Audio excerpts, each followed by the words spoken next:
Podcast Tênis Brasil com José Newton Dalcin. Oferecimento Faberg Tour Experience, pioneira e líder no mercado de turismo esportivo no Brasil. Olá pessoal, sejam bem-vindos a mais um podcast de Tênis Brasil. Roland Garros terminou e certamente você aí também achou um dos mais malucos Grand Slam dos últimos tempos, surpresas o tempo inteiro, 2 campeões inéditos para o circuito, que na final das contas pode ser uma muito boa situação para o tênis internacional.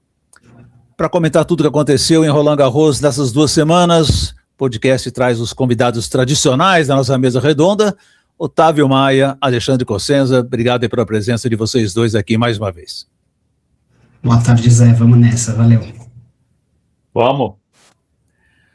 Olha, minha gente, deixa eu começar a provocar vocês e perguntar qual foi a maior das surpresas desse campeonato completamente surpreendente. O que você achou, Cossenza? Eu já vou começar ofendendo meia dúzia de gente, mas eu acho que eu acho que a vitória do João sobre o Djokovic, sabe? Porque, tudo bem, o João tem um potencial enorme, tem um futuro brilhante, mas ganhar do Djokovic num slam, numa terceira rodada, perdendo 2-0, algo que não acontecia, né? Como é que era aquela estatística? Eram 301 vitórias e uma derrota depois que o Djokovic abria 2-0. Não existe isso. Então, acho que foi a zebra, foi o grande resultado, porque acho que, no fim das contas, mexeu muito também com o resto do torneio. Porque o Djokovic jogando aquele nível que ele jogou contra o João, tenho sérias dúvidas se ele perderia de outro tenista tão inspirado em outro dia. Então ele ia chegar ali, de repente ia fazer a semi contra o Zverev, e o Djokovic bem fisicamente, mesmo com 39 anos, contra o Zverev, eu não botaria minhas fichas no Zverev. Então aquele jogo ali, para mim, teve uma repercussão muito além do que já foi enorme o João ganhar do Djokovic. Então, para mim, teve uma consequência grande para o resultado final do torneio também. E é interessante, né? Porque é uma vitória que aconteceu não nas fases decisivas do torneio, quando você diria, o Djokovic já está cansado, já está desgastado, né? E tá aquela coisa física, que não foi o caso, e nem na primeira rodada, em que é o momento, talvez, será mais fácil derrotar um grande nome. Primeira rodada, o cara não está tão habituado e tal, ou está mais pressionado. Então aconteceu num momento realmente muito extraordinário. Mas vou te dizer, Cossenza, eu desde o início achei que ele tinha chance de ganhar do Djokovic. Nenhum momento eu duvidei. Claro que era muito difícil, precisaria jogar um tênis extraordinário que ele fez, uma resistência física gigante que também ele fez, mas eu sempre achei que não era tão impossível assim. Aliás, eu vi também as suas colunas, você também achou que era bem provável, que era uma situação que nós podíamos acreditar, né? E eu acho que realmente você tem razão, e eu tendo a concordar com você que foi uma das grandes zebras desse campeonato maluco. E você, Otávio Maia? Deixa só terminar. Eu deixei de acreditar quando o Djokovic abriu 2-0, admito. Tá, total razão. E depois 3-1 no quinto, né? Sim. 3-1 no quinto contra o Djokovic, um grande slam. Porra, é quase impossível você virar um jogo desse, né? Que falta de fé, viu? Que vergonha, meu Deus. Ao contrário, a gente se desistiu ali, fomos até o fim. Não, de fato estava complicado ali. Mas acho que o jogo do João com o Djoko é uma boa escolha, mas eu vou respeitosamente divergir aqui e vou escolher a campanha da Tchalinska como a grande surpresa do campeonato por uma outra abordagem. Eu entendo que todas as surpresas que aconteceram nesse torneio, elas tinham precedentes ou tinham sinais de que podiam acontecer em algum momento, né? Desde do Sinner tendo um mal-estar físico, né, como já tinha acontecido no Australian Open, ou o Djokovic não estando, assim, embora tenha jogado muito bem, né, mas e tem aguentado por longas horas, né, quase 5 horas de jogo, mas assim, também já existiam sinais de que aquele domínio dele vinha se desgastando ao longo do tempo e que em algum momento ele ia ser superado por um jogador jovem, explosivo e talentoso, como é exatamente o caso do João, especialmente numa quadra pesada de saibro, como foi, né. A gente já tinha sinais de que Cobolli já tinha chegado nas fases finais de um Grand Slam ano passado em Wimbledon. A gente não tinha por que duvidar de que o Berrettini podia se machucar em algum momento do torneio. quase tudo que aconteceu tinha precedentes, menos a campanha da Tchalinska, que, assim, realmente não existia nenhuma evidência, nenhum sinal que apontasse nesse caminho, e acho que foi uma grata surpresa, porque ela tem um jogo muito interessante, assim, né, foi uma campanha bem bacana, acho que ela é uma personagem que estava completamente fora do radar dos torneios de elite, que agora chega e a gente sempre vai estar de olho para ver o que ela pode aprontar, se vai continuar, se foi um resultado isolado, acho que foi bem legal. E a gente teve também dois casos muito curiosos, né, envolvendo os dois número 1 do mundo, né, isso foi realmente muito, muito interessante, os dois vindo de vice-campeonatos, né, em Roland Garros, portanto, grande chance de chegar ao sonhado título, né, ainda mais o Sinner, né, sem Alcaraz pela frente, uma chave que todo mundo olhava, eu mesmo comentei quando saiu a chave, sim, caramba, que chave fácil, né, para o Sinner ainda por cima, vai economizar energia até quartas ou semi, que talvez complique um pouco mais, mas de repente aconteceu aquela coisa com o Sinner que é uma coisa quase inexplicável, né, inexplicável porque o cara estava a um game de ganhar o jogo, né, não é que você precisa, ele começou a passar mal e, não, ele estava a um game, ele precisava dar 4 saques bem feitos para ganhar a partida e não conseguiu mais. Ele ganhou um game depois daquilo, né? Uma coisa impressionante. Olha, eu não me lembro de ter visto uma situação tão estranha como essa, envolvendo o número 1 do mundo e um cabeça 1 favorito absoluto ao título acontecer. Não me lembro de ter acontecido. E também a Sabalenka, né? Quer dizer, a Sabalenka também líder, também, com uma grande chance pela frente, já tinha visto a ida da deusa ao campeonato. Não sei até que ponto isso também acaba criando uma coisa. Mas isso, assim, foi chocante a derrota da Sabalenka, como foi. Chocante. Outro fato surpreendente, mas que já tinha precedentes, né? Não foi a primeira vez que a gente viu ela derreter mentalmente nas fases finais de um 6-0, e perdeu uma oportunidade assim enorme, né? 6-0 e, né, quantos? 10 games seguidos, cara, perdeu? 11, 10 games seguidos foram. Acho que aí depois ela perdeu, sei lá, 12 de 14 games, uma coisa assim, né? Uma coisa assim absurda também, né? São duas situações, dois jogadores extremamente experientes, gabaritados para Grand Slam, com muita coisa, que você vê derreter em quadra, por questões físicas, o outro por provavelmente questões emocionais, né? Então, isso foi chocante para mim também, ver, assistir essa situação acontecendo, né, Mas no fundo a gente sabia que ia ter uma polonesa e um italiano nas finais, né? Então, surpresa nenhuma. Mas a Sabalenka foi um negócio bizarro, como ela derreteu. Acho que tem precedente, mas contra uma adversária muito inferior e com a vantagem que ela tinha na partida, isso é que foi mais chocante da história. E sem nenhum motivo para sentir a pressão a essa altura do campeonato, né? Multicampeã de Grand Slam, jogando lá quartas de final de Roland Garros, tendo já tanta bagagem, como é que sente tanta, assim, né? Como é que derrete desse jeito? Foi difícil de explicar mesmo. Exatamente. E sobre o Sinner, eu acho que o Romanel Cerúndolo talvez fosse o pior adversário para acontecer o que aconteceu com o Sinner, porque ele é um cara que é super inteligente, e é um cara que gosta de trocar a bola alta, botou tudo ali para o Sinner jogar, passou todas as bolas, deu lob, se vira aí, me mata aí, vamos ver o quanto você consegue andar para os lados. E deu curta, e deu balão, e botou tudo do outro lado, e o Sinner não teve gás, não conseguia matar. Ponto. E agarrando a grande chance da vida, né? Você viu o treinador aqui bancado? O cara tava absolutamente em êxtase. Meu Deus do céu, olha que chance, o cara vai ganhar do número 1 do mundo, passar para descer a rodada de Roland Garros. O cara tava absolutamente maluco ali na bancada, né? Quando o Sinner é atendido, aliás, mais uma vez o Sinner foi favorecido, né? É uma coisa meio estranha. Até, vamos dizer, a juíza foi lá ver o que estava acontecendo, até normal, você não quer estragar o espetáculo, né? Isso já aconteceu em outros grandes slams, mas, de novo, né, como o Sinner, né, a juíza ir lá perguntar o que ele quer fazer, deixa terminar o game, entrega o Grêmio, entrega o Grêmio, perde o game, aí pede atendimento médico e decide o que vai fazer. Aliás, atendimento médico, se ele estava, sei lá, cedido algum câmera no vestiário, também não entendi nada. No vestiário, normalmente você vai para um atendimento que você não pode mostrar para o público, que não me pareceu em nenhum momento ser o caso, né? Então, mais uma vez, tudo acontece de forma meio estranha com o Sinner, né? Eu achei ali que ele estava passando mal, além de algo muscular, e especulação minha, tá? Mas eu acho que a árbitra se borrou de medo de segue o jogo aí e de repente o número 1 do mundo passa mal na quadra dela, depois dela mandar seguir o jogo. Vai que acontece alguma coisa, estava quente, vai que o cara desmaia na quadra. Eu acho que ela sabe, tremeu ali na base, ficou com medo de acontecer algo sério, falou, não, sai da quadra, vai ver o que é. Não sei se ela não tinha, né, talvez, possivelmente não, mas não ia ter certeza que era cãibra. Então, por via das dúvidas, deixa eu limpar minha barra aqui, deixa eu atender. Eu acho que foi isso, honestamente.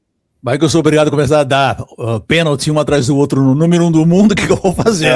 Talvez isso, né? Otávio, agora não é a primeira vez que isso acontece com o Sinner, né? Nós já estamos vendo que é um padrão que meio que se repete, né? Ele vai, em Cincinnati aconteceu, em Austrália aconteceu, ele, em situações de clima muito úmido, muito quente, ele tem problemas físicos, e a pergunta é como se corrige isso entrando no verão norte-americano, que estamos vendo que o verão atualmente não está para brincadeira, né?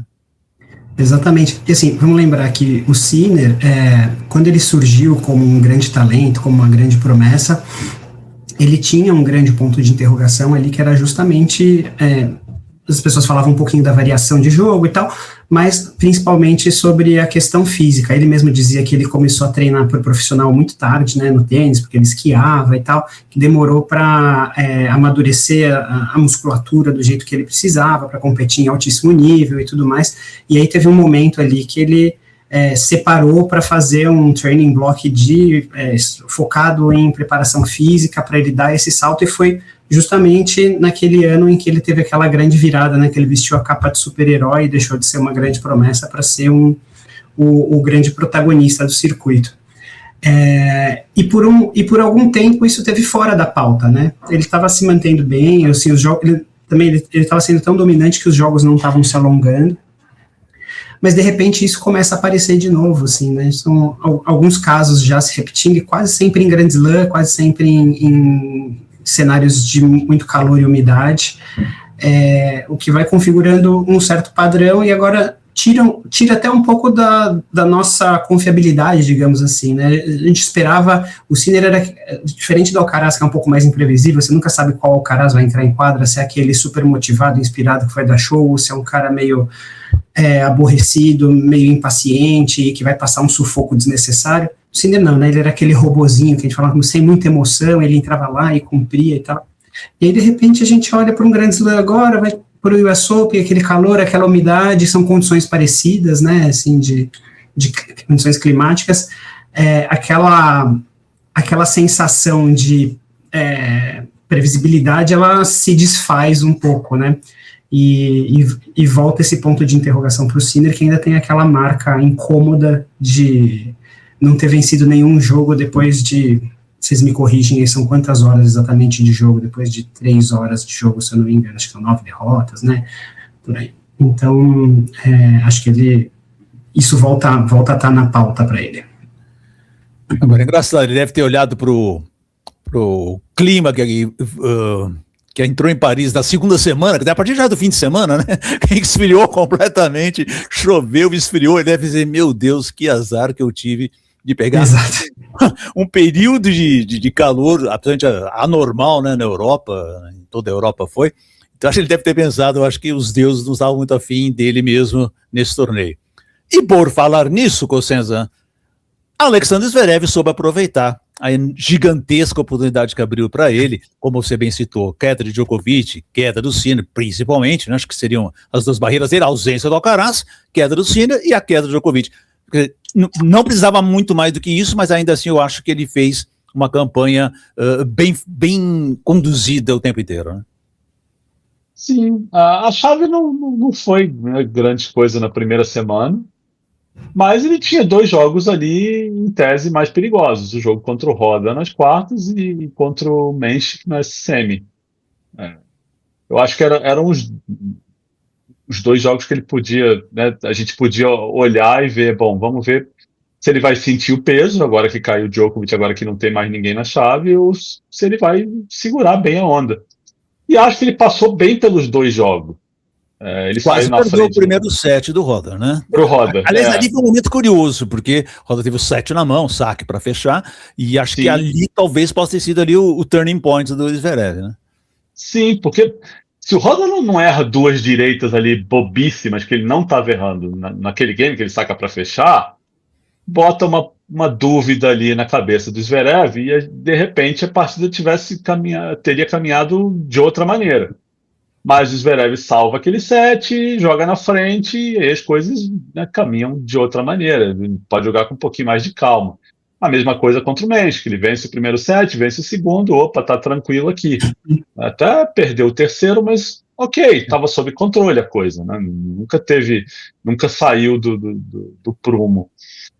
E aí, na final, com o Cobolli, aí a coisa já mudou, né? O Cobolli começou muito mal na final. Muito. O Zverev sai na frente.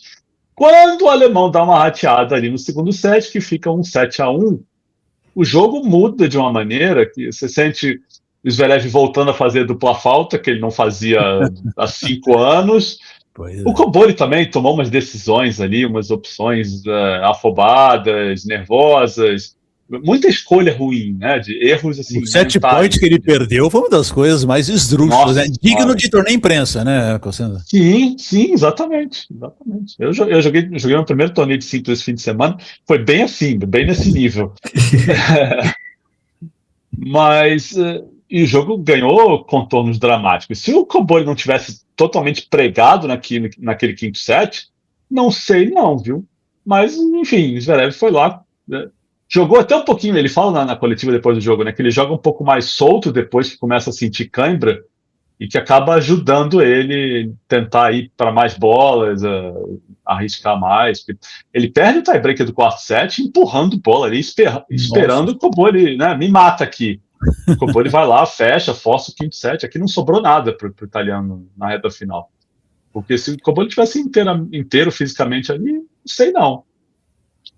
Agora estranho, né, Otávio? O Cobolli não jogou a semifinal, quer dizer, estava teoricamente poupado, fez um campeonato que tinha perdido acho que 1 set, né, antes só perdeu 1 set até a final, né, porque ele não jogou a semi, quer dizer, estava muito mais inteiro na teoria que o Zverev, que embora o Zverev também não tenha feito jogos extremamente difíceis, mas a gente sabe que vai acumulando mais cansaço. Então o Cobolli teve mais tempo de descansar do que ele, e foi ele, na verdade, que acabou, parece que sentindo mais. Não sei se físico ou emocional, porque o Cobolli a gente já sabe que tem um histórico emocional que não é dos mais, né, brilhantes. Até achei que ele foi muito bem nessa final por sair perdendo e conseguir reagir, né?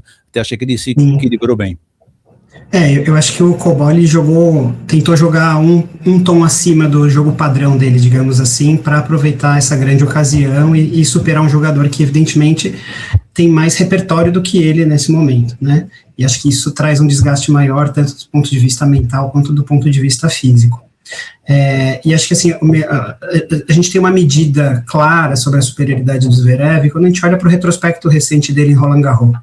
Se a gente olha de 2021 para 2026, ele chegou 5 vezes à semifinal e uma nas quartas de final, né? Dessas 5 semifinais, uma virou vice, uma virou título. Então, se a gente parar para pensar quanto isso significa, vamos pegar jogadores que foram considerados reis do saibro aí no passado, né? O Munster fez 2 semis em Roland Garros na vida, o Ferrero fez 4, o Thiem fez 4, o Zverev fez 5 só aí nesses últimos 6 anos. Então, assim, é um desempenho em Roland Garros muito dominante. Dominante não, né, porque ele só conseguiu o título agora, mas assim, ele estava muito bem sentado numa posição de elite dentro desse torneio, assim, sabe, muito à frente de qualquer outro jogador que estivesse disputando o torneio agora, desde que o Sinner e o Djokovic foram eliminados. Então, acho que ele tinha essa posição, e o que ele fez foi controlar as emoções e ser competente o suficiente para aproveitar essa chance. Acho que a final foi decente também, assim, em termos de competitividade, jogadores tentando enfrentar seus demônios, se superar. Acho que foi uma final de interesse, não foi uma final chata. Mas é isso, é um título que a gente está falando aqui sobre ser uma final decente e ter feito o suficiente. Não é como, por exemplo, né, o título solitário do Del Potro também lá no US Open, que ele atingiu um nível de divindade, né, que ele massacrou o Nadal, virou contra o Federer daquele jeito, jogando um tênis, assim, espetacular. Não foi isso que aconteceu com o Zverev. Para a história, um Grand Slam é um Grand Slam, que, como disse o Gil Gross, é galáxias à frente de 0 Grand Slam, né, faz muita diferença. Mas, assim, pro fã do tênis, para a gente que assiste, comenta e projeta, foi um título, assim, assim, que não vai marcar pelo brilho, pela qualidade, por uma história épica. Foi ali uma grande oportunidade, ele enfrentando seus demônios, né? Acho que foi isso, e vamos ver se faz bem para a carreira dele daqui em diante, mas, de fato, foi um título, assim, diferente de outros que a gente já viu. Acho que, Cossenza, o que me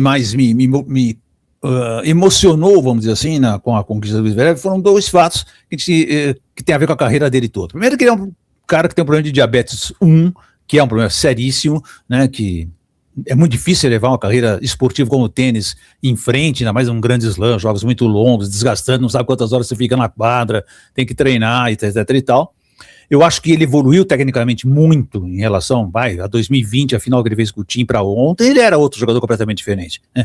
Melhorou demais em tudo, como você falou, segundo o serviço, mas também sacou voleou. Imagine Zverev sacando e voleando na final de Grand Slam. Fez isso, quer dizer, dando curtinha, né? Chegando em curtinha, ele faz um lance final na curtinha espetacular. Então, e superando esses problemas, esses fatores, e tem também aquele fato terrível, que foi o acidente dele contra o Nadal, né, na semifinal, de 2022, que curiosamente cai no mesmo lado da quadra em que ele acaba se atirando para comemorar o título, né? Quer dizer, aquela cena, quem lembra daquela cena dele se contundindo, é uma coisa horrorosa, até não sabe se ele voltaria a jogar tênis, né? Realmente dava até para duvidar, né? E até ele rapidamente voltou. Então, juntando todos os aspectos, vamos dizer assim, emocionais da vida do Zverev, vamos tirar aquele problema extra-quadra dele, vamos falar só por enquanto de questão tenística, eu acho que isso pelo menos valorizou, eu acho que por isso ele mereceu ganhar o Grand Slam dele. Ah, sim, eu até falei para os meus apoiadores. Eu fiquei emocionado vendo o Zverev comemorar, e eu não sou um grande fã do Zverev. Tem coisas que eu gosto do Zverev, tem coisas que eu não gosto, mas não tenho nenhum apreço especial pelo Zverev. Mas fiquei emocionado, porque a gente vê ele se joga no chão, e como todos os campeões de slam se jogam no chão, mas ele vira de costas, ele bota a cabeça para baixo. A gente vê que a comemoração é diferente. Desses caras que ganham 4, 5, 20 slams. E duas coisas me chamaram a atenção em especial.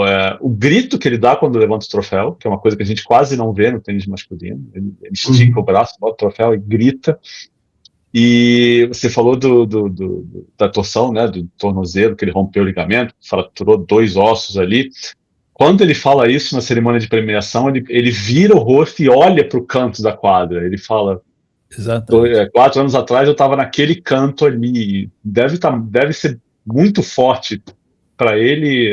Toda vez que ele pisa nessa quadra, ele deve passar por aquele canto e deve lembrar disso. Então, eu me emocionei ouvindo ele falar essa parte da história. A memória que eu tive foi...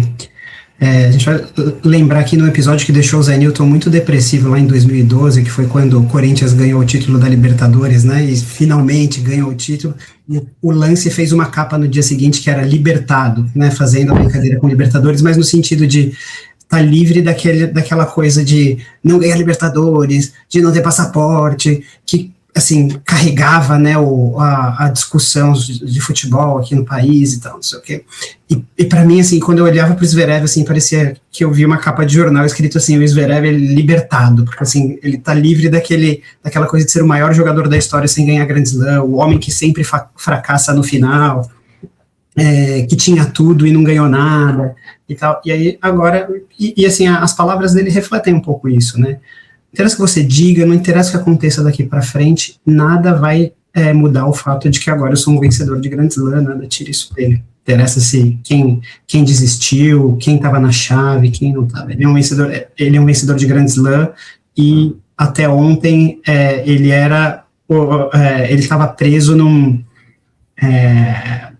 numa cadeia de sentimentos muito complexa em relação a isso. Então, assim, de fato, pode ser que faça bem para a carreira dele daqui em diante. Não vamos esquecer que o Zverev tem números, né, na sua carreira, e campeonatos e títulos de primeiríssima linha. Ele ganhou de todos o Big Three inteiro, e cada um deles na sua superfície. Ganhou do Djokovic na dura, do Federer na grama, do Nadal no saibro. Pouquíssima gente fez isso na vida. Ele ganhou... E vamos lembrar que com 20 anos, ganhou no mesmo ano um Masters 1000 em cima do Federer e um Masters 1000 em cima do Djokovic. Em 2017. era E o finals que ele ganha, o finals ele ganha do Federer. Federer na semi e do Djokovic na final. Sim. Quer dizer, é um cara de um Exato. nível muito alto, né? A gente não pode esquecer Exato. disso. Claro, é outra quadra, é outra superfície tal. Eu até achei sempre o Zverev muito mais um cara de quadradura do que de saibro, né? Até surpreendente que o Roland Garros seja o melhor grande slam dele, né? Mas enfim, ele já ganhou na grama também, adora jogar na grama, aliás. Então ele é um cara muito completo, se a gente pensar em termos de tênis, desse nível, dessa geração dele, aliás, que foi uma geração sem grande sucesso, né, se comparado aos outros, até se comparado ao atual, né? Então ele consegue, ele tem méritos muito grandes e tal, e realmente ele não tem um slam com todo esse currículo, era até uma certa pena. Daí realmente eu concordo com vocês, eu também me emocionei, eu também não sou um admirador completo do Zverev, muito pela personalidade dele, um cara muito reclamão, muito chato, não é nada tão muito bom, etc e tal, e tem a questão pessoal dele também, que sempre se coloca na balança, mas, tenisticamente falando, eu acho que era uma injustiça ele não ter um slam. Sim. Ele até fala, né, na coletiva depois do jogo que agora qualquer coisa que aconteça, se eu entrar numa final de slam, eu posso perder, que eu sou campeão de slam e ninguém vai tirar isso de mim. E a diferença de currículo dele para os caras que, né, não tinham slam, porque a gente sempre tem essa discussão, né? Pô, quem foi o melhor cara que não tem um slam? Nalbandian, Marcelo Rios, não sei quem e tal. Cara, o Zverev, eu sou muito mais fã do Nalbandian do que do Zverev, vendo o estilo de jogo, o jeito de jogar, mas é inquestionável que a carreira do Zverev é muito maior que a carreira do Nalbandian em termos de números, resultados, né, consistência. E acho que nada mais justo que ele ter um slam. Agora a gente pode discutir quem é o melhor tenista com um slam só. É verdade. Isso é uma outra boa discussão para te fazer, Cossenza. Sem dúvida. Otávio Maia, vamos falar um pouquinho do feminino também, porque também tivemos uma surpresa, entre aspas, né? E aí, bem o lado oposto do Zverev, né? A Mirra só tem 19 anos de idade, a Mirra Andreev só tem 19 anos de idade, mas sempre teve uma cobrança sobre ela, porque ela pintou muito jovem, né, e tal, sempre se achando que ela deveria já ter ido muito mais longe do que ela já foi, né? Ela fez semifinal, nunca tinha feito uma final, e agora ela ganha o campeonato, que também é uma chave que se abriu completamente para ela, mas ela é o extremo, é o oposto do Zverev, né? Assim, é alguém também que também tem uma cobrança, mas injustificável, porque ela ainda tem uma carreira enorme pela frente. Eu acho que o mais pedagógico para a gente aqui, para nós brasileiros, nessa campanha da Mirra, é que até para um fenômeno de precocidade como é a russa, o tempo, assim, o passar do tempo é um ingrediente fundamental para atingir o sucesso esperado. Assim, não tem jeito, né? A Mirra, ela surgiu ali com 15 para 16 anos, já fazendo estrago para cima de top 50 em torneios de WTA 1000, sim, causando um completo alvoroço na WTA. E no ano passado teve um momento assim que parecia que ela ia explodir, ia dominar o circuito, ganhou da Sabalenka na final de Indian Wells, jogando muito tênis, estava assim na ponta dos cascos, parecia que não faltava nada para ela, já tinha feito semifinal de slam, parecia pronta, mas ela tinha só 18 anos, e depois daquele degrau a mais que ela subiu, ela ficou estacionada ali por um bom tempo, né? Ela acabou saindo da zona do finals, acabou, acho que não disputando, né, o finals em simples, perdeu bastante rendimento. Se a gente olha para o começo desse ano, ali no final do ano passado, começo desse ano, ela tem ali alguns momentos de mais brilho, mas você já vê uma Mirra com dúvidas, assim, né? Algumas semanas atrás a gente viu ela falando para a técnica, né, para a Conchita, eu não sou uma campeã, não tenho a mentalidade de campeã e tudo mais. Assim, ela própria, acho que estava duvidando um pouquinho de si mesma, existia cobrança, e a evolução dela claramente não era linear, né? Ela dava grandes saltos, aí de repente estabilizava um pouco, às vezes até retrocedia um pouquinho, depois dava mais um salto, e agora chegou esse novo salto que muda ela de patamar, né? Ou seja, ela, por mais que ela não estivesse mostrando evolução de 12 meses para cá, uma evolução tão visível, ela estava ali se preparando e ela estava pronta para aproveitar as oportunidades. A hora que os fatores se alinharam um pouquinho, a hora que ela sentiu um pouco mais de confiança, a hora que as coisas se encaixaram, ela estava lá prontinha, e aconteceu aos 19 anos, e ela é campeã de Grand Slam, e também ninguém tira mais isso dela. Acho que é pedagógico para a gente, acompanhando o João, assim, como a gente lida com a carreira dele, com toda a nossa ansiedade que existe aqui no Brasil. Mas, assim, campanha bonita da Mirra, acho que campanha muito competente, ela passou, assim, sem grandes problemas por todos os desafios que ela teve. E essa, acho que é meio barbada de que é o primeiro de vários, né? Muito jovem, assim como a Iga ganhou com 19, depois vieram mais tantos outros. Acho que a gente vai ver ela jogadora muito competitiva em todas as quadras, né? Cada vez mais forte fisicamente, desenvolvendo um pouco mais os golpes, assim, faltava para ela um golpe de destruição em massa, assim, digamos assim.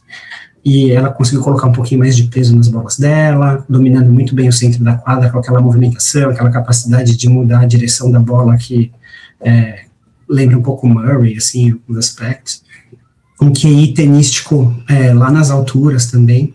Então, é bem legal ver a Mirra chegando, cumprindo as profecias aí que fizeram para ela e chegando ao degrau mais alto. Cossenza, eu gosto muito da Mirra, não vamos falar a parte tenística, mas pela personalidade dela, assim, muito diferente, né, do circuito. Ela xinga, ela briga, ela mostra claramente o que ela está sentindo. Claro que isso, num determinado nível, não é tão recomendável assim, né, você oferece armas para sua adversária, mas eu gosto desse estilo mais animado, mais solto dela, né? E acho que ela conseguiu justamente dominar isso nessa campanha, principalmente nas rodadas finais, né, que era necessário demais ela controlar os nervos, né, entrar em quadro como favorita e manter essa situação. Eu acho que isso ela saiu muito bem. Sim. Primeiro, personalidade, qualquer pessoa que admire Andy Murray é um bom sinal de caráter, né? E ela sempre falou, né, várias vezes, que é apaixonada pelo Andy Murray, que adorava, estava nervosa quando encontrava com ele. Então já é um bom sinal de caráter. Mas sim, acho que tinha essa semelhança da final feminina com a masculina no sentido, né, guardado as devidas proporções, evidentemente, mas no sentido de ter uma clara favorita, que também era alguém de quem se esperava mais, ou justo ou injustamente, mas né, esse torneio de Indian Wells que o Otávio citou agora há pouco, ela ganha da Rybakina, da Iga e da Sabalenka em sequência. Sim. Não sei se foram 3 rodadas seguidas, mas ela derrota as 3 no torneio. E vinha de um outro mil, né, anterior, né? Semana anterior tinha de um outro mil que ela ganhou da Rybakina e da Iga. Isso. Então, assim, ali ela mostra, opa, tô aqui, tô ganhando jogos grandes, sou capaz de fazer. E de repente, essas 2 semanas aí, jogaram a expectativa lá para cima e acho que ela não lidou tão bem nesse salto. Né? Perdeu alguns jogos que ela deveria ganhar, não lidou muito bem com perder esses jogos. Acho que a cabeça dela ainda viajava um pouco quando as coisas começavam a não dar certo dentro da quadra. E a minha expectativa para essa final era essa. Ela era a favorita, eu achava que ela tem mais bola, tem recursos, só que a Rvalíska tinha ali um monte de armadilha, curtinha, ela dá balão, ela faz balão em voleio, que a gente vê muito nos nossos torneios também. Né, as curtinhas dela são excelentes, ela se defende muito bem. Então eu tinha essa expectativa de, puxa, será que a Rvalíska, se ela quebra ali, sai na frente, se a cabeça da Andreeva para onde vai? E ela segurou a onda muito bem. O primeiro set vai ali equilibrado, são 4 quebras de saque nos primeiros games, vai empatado até o 3-3, e ali acho que a Mirra deslancha, e quando ela deslancha, ela não perde o roteiro da partida em momento nenhum. Ela mostrou a cabeça bem sólida dali para frente, e foi muito legal ver essa conquista também, porque ela é um amorzinho, né? Então, fora da quadra, né? Quando as coisas não dando certo. Oi?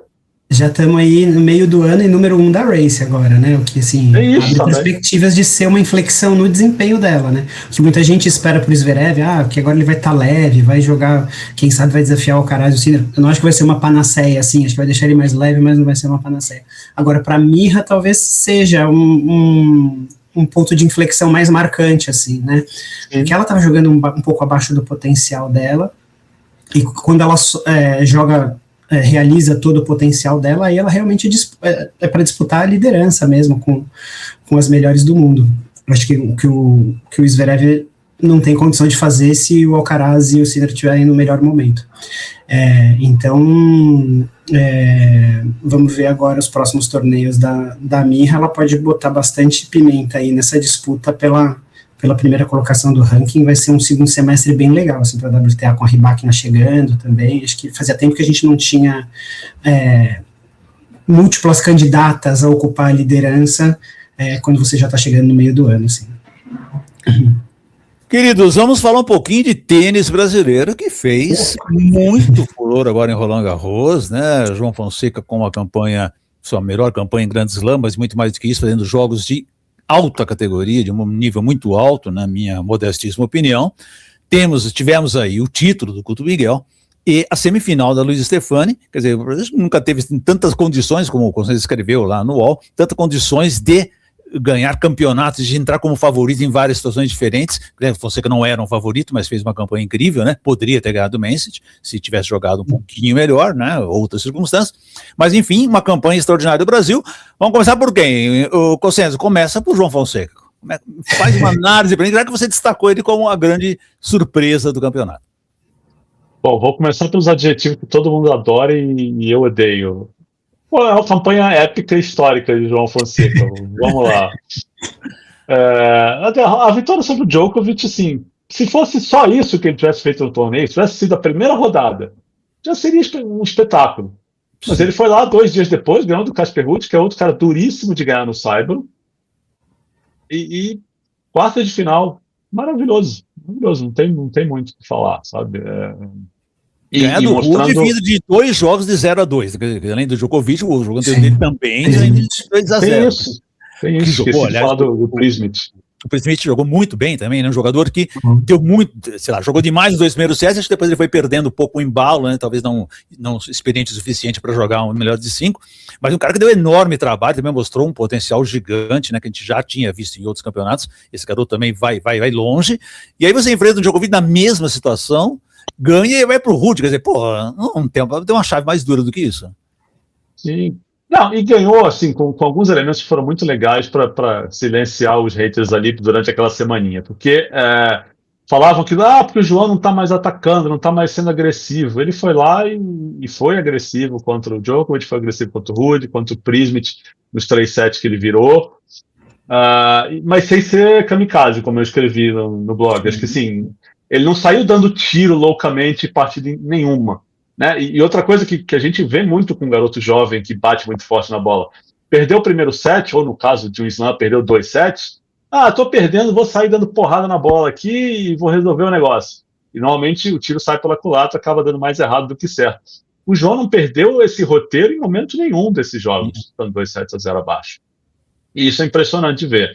Outra coisa, o primeiro saque dele entrando acima de 70% contra o Djokovic e contra o Ruud, quer dizer, jogos importantíssimos, principalmente o jogo contra o Djokovic, porque a devolução do Djokovic é uma enormidade, que a gente bem conhece, então não jogar com o segundo saque era crucial, e ele enfiou um monte de primeiro saque ali, e não era empurrando bola para colocar primeiro saque na quadra, não, estava andando bem o saque dele, estava variando bem, estava dando kick até no primeiro saque, no backhand do Djokovic, sabe, foi...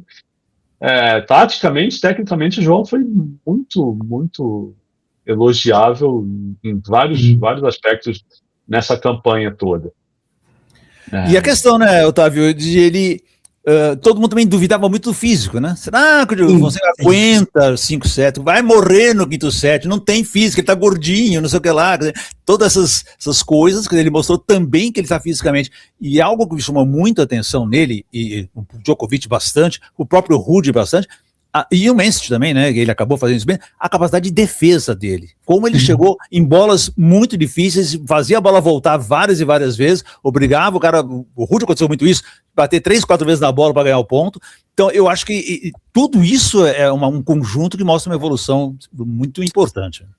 Eu acho que essa é a palavra, Zé, evolução. Na minha visão, assim, o resumo da campanha do João é que ninguém elevou o nível em Roland Garros tanto quanto o João, né? Ninguém, assim, ele sai muito maior do que entrou nesse torneio. E talvez ninguém tenha atingido um nível tão alto quanto ele durante aqueles 2 jogos contra o Novak e contra o Casper. Realmente foi uma campanha, assim, muito muito feliz, faltou um pouquinho de gás ali no jogo das quartas contra o Menchi, que teve algumas questões ali, mas tudo bem, acho que não apaga em nada, assim, a campanha dele, saiu de um momento de muita dúvida, muito questionado, muito conturbado, para, assim, atuações épicas, né, Cossenza? Mas acho que, assim, uma campanha que mostra que, primeiro, que ele é talhado para 5 sets, que ele é talhado para jogos de grandes emoções, né, como são os Grand Slam, como é Copa Davis, ele cresce nessas situações, mostrou que ele tem um físico muito superior ao que se estava precificando, digamos assim, que ele tem uma defesa muito mais capaz do que se estava precificando, e que o backhand dele, quando ele está no seu melhor, está longe de ser um ponto de vulnerabilidade, e é uma arma que, inclusive, pode fazer a diferença a favor dele, né? O Casper falava, eu tô aqui me matando para jogar a bola na esquerda dele e não ganho nenhuma recompensa por isso, porque realmente ele estava colhendo dividendos ali na esquerda e tal, né? Então, acho que, assim, campanha enorme do João,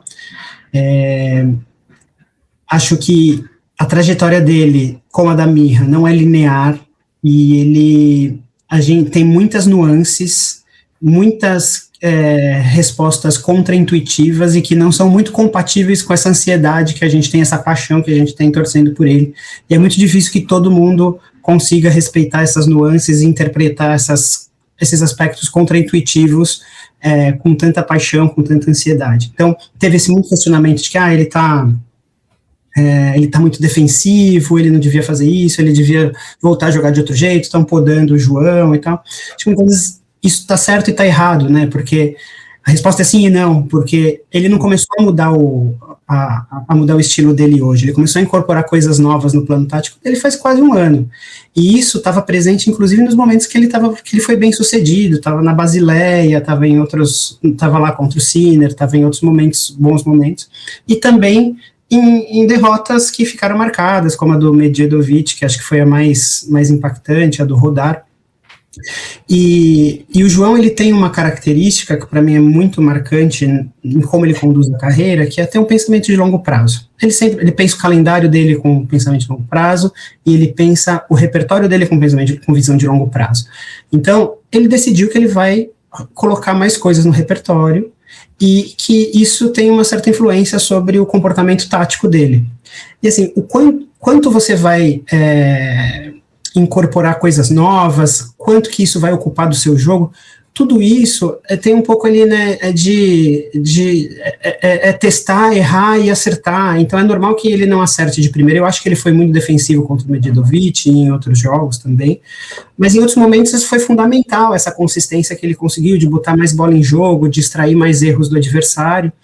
Faltava encontrar um equilíbrio ali, de ser um pouquinho mais consistente, mas sem perder aquele volume de jogo sufocante, sem perder a característica agressiva, em qual momento você coloca a bola em qual você bate, e principalmente com qual objetivo você tira a agressividade da sua bola, né? Acho que no caso do João a resposta ele tem que tirar a agressividade em alguns momentos para empurrar o adversário para trás, e ele sair de uma posição de defesa para voltar para o neutro para atacar o mais rápido possível, e não para esperar o erro do adversário, como pareceu em alguns momentos com o Medjedovic. Mas, enfim, são questões, assim, miudezas que fica muito difícil a gente analisar durante o calor do momento, com tanta paixão, com tanta ansiedade, mas que, conforme ele for equilibrando essas coisas, encontrando esse equilíbrio, eu acho que vai todo mundo ficar mais tranquilo, e com esses saltos não lineares que ele dá, que a Mirra deu, a gente vai ter bons momentos pela frente aí. Inclusive estou bem animado para a temporada de grama, para a qual eu acho que ele está muito bem preparado por ter investido nela nos últimos 2 anos. Mas até eu ia justamente emendar isso com o Cossenza, porque, diferentemente de outros tempos, acaba o Roland Garros, Saibro, né, e tal, olha, nem vou citar o Guga, mas o Guga até no seu áudio também foi um caso bem parecido. Você vai, acabou o Saibro, vamos pra grama, bom, a grama, né, Medigene na grama, Belucci na grama, não, agora, não é igual com o Fonseca, né, você sai do Saibro, você vai pra grama, você pensa, peraí, também tem uma chance na grama, porque ele tem jogo pra isso também, saca muito, goleia super bem, faz transições pra rede, tem uma direita, Ainda acho que não devolve tão bem, quanto é o ponto, talvez, aí evoluir o jogo dele, mas não é uma carta descartável na grama, Cossenza. Não, de jeito nenhum. A gente estava falando agora há pouco. Ele sacando os 70% de primeiro serviço, como é que faz para quebrar esse saque com esse golpe funcionando na grama? É difícil. Então ele já parte de uma base ótima. Concordo com você, a devolução dele acho que é o elemento que mais está. Não dá para dizer que é uma devolução ruim, mas que está abaixo do resto do tênis dele. Acho que é o que mais precisa ser trabalhado. Talvez isso, né, gere alguma dificuldade adicional na grama. Talvez a gente vá ver um monte de tie break, porque ele vai confirmar os saques e talvez não quebre. Mas ele tem armas para grama, né? A direita dele anda horrores, o saque está andando bem. Ele, como você falou, ele sabe o que fazer na rede, ele tem curta, slice. Então, armas ele tem. E gosta da grama, que é importante também. E já fez. Foi uma discussão que as pessoas tiveram 2 anos atrás, quando ele vai lá jogar Challenger na grama e joga. Não lembro se ele joga quali de Wimbledon 2 anos atrás. Mas eu acho que ele gente, isso. Tem gente criticando, por que você está indo jogar na grama agora, em vez de jogar torneio de cyber, ou catar ponto e subir no ranking? A ideia era preparar ele para momentos agora, quando ele vai ser cabeça de chave. Já vai chegar mais preparado, vai fazer um calendário com 2 torneios antes de Wimbledon, jogar Rally, se não me engano, Eastbourne, né? Então, acho que a perspectiva é ótima para essa sequência. Otávio Maia, Guto Miguel é uma reprodução, é uma sequência do que nós estamos vendo do Fonseca? Podemos colocar isso mais ou menos no mesmo patamar, porque ele também é muito jovem, 17 anos, né? 2 anos só menos que o Fonseca, mas ele já vem em um jogo já muito bem montado, bate muito bem na bola, já está sacando melhor, faz ainda algumas bobagens, obviamente, porque é natural, mas ele tem um padrão de jogo, né? Claramente ele tem um padrão de jogo, até porque no profissional mesmo ele acabou de fazer um semifinal de Challenger, o que não é muito comum nessa idade e nessa situação. Então, como é que você vê, ou você viu todos esses jogos do Guto? E só para destacar, eu achei muito legal que ele saiu de cabeça 1, que deveria ser uma pressão, ele usou como uma coisa positiva. Bom, eu se começar a falar de Júnior aqui, corre o risco de a gente não terminar o programa, né? Mas eu vou tentar. Eu só vou fazer a observação assim, de que a gente antes sofria para conseguir colocar jogadores nos Grandes Slam Júnior, e dessa vez a gente teve possivelmente a maior participação da história, né? Com semifinal da Vitória, título do Guto, teve vitória da Naná, teve semifinal do Stork, teve participação da Dudinha Gomes, que fez muito bonito contra uma menina que é fenomenal também. Acho até que eu estou esquecendo de alguém, mas vamos lá. Mas eu quero, então, vamos falar especificamente sobre o Guto. Eu acho que o Guto, ele tem caráter. A gente sempre vai ter, a partir de agora, né, o João como uma referência, assim, é inevitável. Mas a gente tem que tomar só os cuidados para não fazer, assim, para adequar a comparação. Para ela não ficar, ela servir como referência e não como uma comparação injusta. Acho que o Guto e o João, eles têm características físicas e técnicas muito diferentes. Não estou falando de qualidade, estou falando de características. O João, ele desde cedo tinha um saque mais potente, que fazia mais estrago, era um cara um pouco mais forte. O Guto deu uma esticada agora, tá começando a sacar um pouco melhor. Ele é um cara que ele é mais leve, ele se movimenta melhor do que o João, ele aceita melhor pontos mais longos do fundo de quadra e tal. E isso tem essa diferença de característica, acho que tem um reflexo muito claro em como cada um desempenha no juvenil e como cada um faz a sua transição para o profissional. Se a gente olha o juvenil, o João, ele se aposentou, digamos assim, com um título do US Open, um título de J300, que é o Roehampton na grama, inclusive, e um vice de J500 no Banana Ball. Então, assim, o maior é o Grand Slam, depois J500, J300, ele tinha um título, um vice e um título. O Guto tem 7 títulos, é uma enormidade, assim, ele ganhou um Grand Slam, ganha 3 J300, ganhou J500, assim, ele tem uma campanha pouco mais precoce e mais vasta do que o João dentro do juvenil. Por outro lado, desde o início, o João, ele andou mais rápido na transição para o profissional. O Guto joga torneios desde praticamente 15 anos ali, mais para ganhar experiência e tal, mas principalmente por conta do saque, das características físicas, ele não tinha tanta condição de fazer o estrago do João, que com 15 anos ganhou do Navone num Challenger, fez quartas de final e tal. Então, eu não vejo o Guto tendo o mesmo estirão que o João teve em 1 ano e meio, por conta dessas características, o que não significa que eu dê algum desconto em qual é o teto dele. Eu acho que a gente tem que ser otimista com o Guto, ele realmente é muito talentoso. Gente, o Guto com 14 anos foi para a Europa, ganhou 3 torneios seguidos dos europeus lá, ganhou 100% dos jogos, ganhou inclusive do Michael Antonius na final, que foi o vice de Roland Garros em um dos torneios. Assim, desde o início ele é sempre muito acima da média, ele tem muito talento na mão, ele tem físico, ele tem comprometimento, ele tem coragem, ele é um cara até meio marrento, assim, né, do jeito como ele aborda o jogo e tal. Acho que ele tem um futuro muito grande. Eu só daria um pouquinho mais de paciência para ele do que com o João, porque a gente tem que entender qual é a característica física e técnica dele, talvez demore um pouquinho mais para dar esse salto, mas eu tenho grandes expectativas com ele aí para ser um jogador de elite mesmo, e não estou sonhando só que ele seja um top 100, que ele tenha uma passagem pelo top 50, se for isso, está tudo bem, vai ser uma carreira linda e importante para o tênis brasileiro, mas eu acho que ele pode ir além disso e ser um jogador que leva a gente a sonhar e participar aí da elite do tênis. Costenza, para a gente encerrar, não só o Guto, que eu quero que você fale um pouquinho, mas também dessa nova geração como um todo, né? Porque, como bem o Otávio falou, não é só o Guto, que é um extraordinário jogador, nós vimos aí a Vitória fazendo uma campanha incrível também com 16 anos, a Naná não foi tão bem, mas uma jogadora que já ganhou torneio ITF com 16 anos, quer dizer, temos uma geração definitivamente com enorme capacidade, mesmo sem a gente investir como deve no tênis brasileiro. Sim, primeira coisa, mais importante, o backhand de uma mão sobrevive com... Isso é extremamente importante. Foi lindo, velho, foi lindo. Eu tinha visto pouquíssimo do Léo, fiquei encantado e muito feliz com a campanha dele. Mas sim, temos ele, estava na chave o Pedro Chabalgoit, a Naná, a Vitória fazendo uma semi.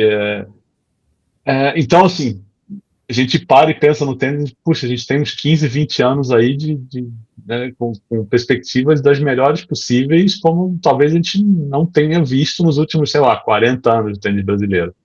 De olhar para essa turma juvenil e pensar tantos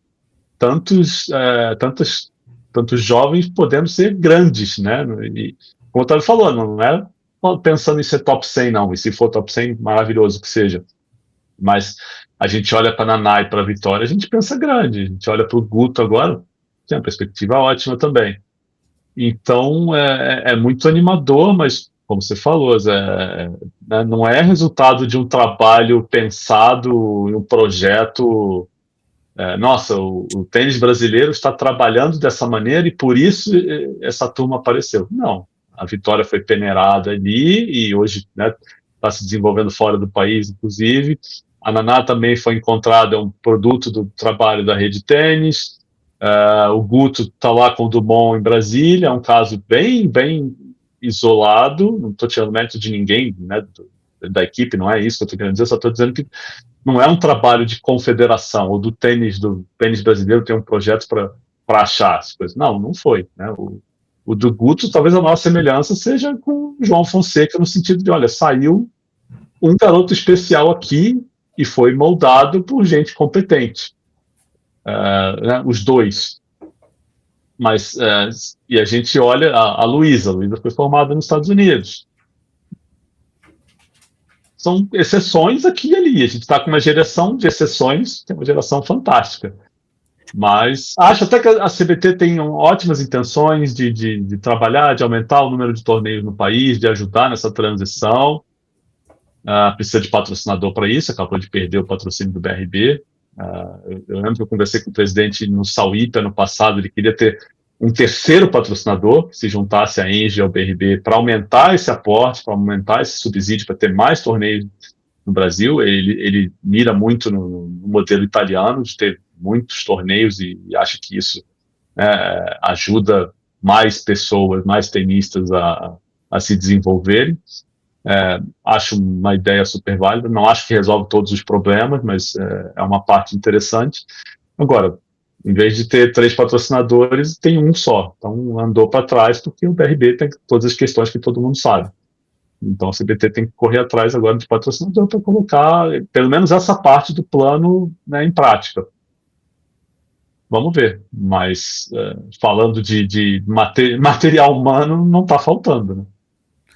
Pois é, Cossenza, só para a gente encerrar, a gente olha, Guto é de Goiás, como você destacou, o Léo Storr, que é de Mato Grosso, a Vitória Barros é do Rio Grande do Norte, e a Naná nasceu nas quadras públicas de São Paulo, porque ela é de uma família de baixa renda, uma renda menor do que a média.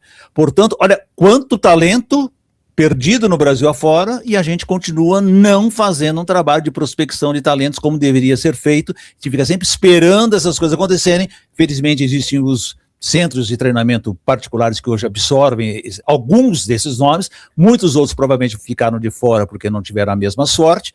Então a gente precisa realmente investir nisso, antes de mais nada, para que a gente consiga fazer outros Fonsecas pela frente. Alexandre Cossenza, Otávio Maia, eu quero agradecer demais a presença de vocês dois aqui em mais uma mesa redonda longa a cada Grande Slam, mas vocês realmente enriquecem demais aqui o nosso trabalho e eu agradeço demais a presença de vocês.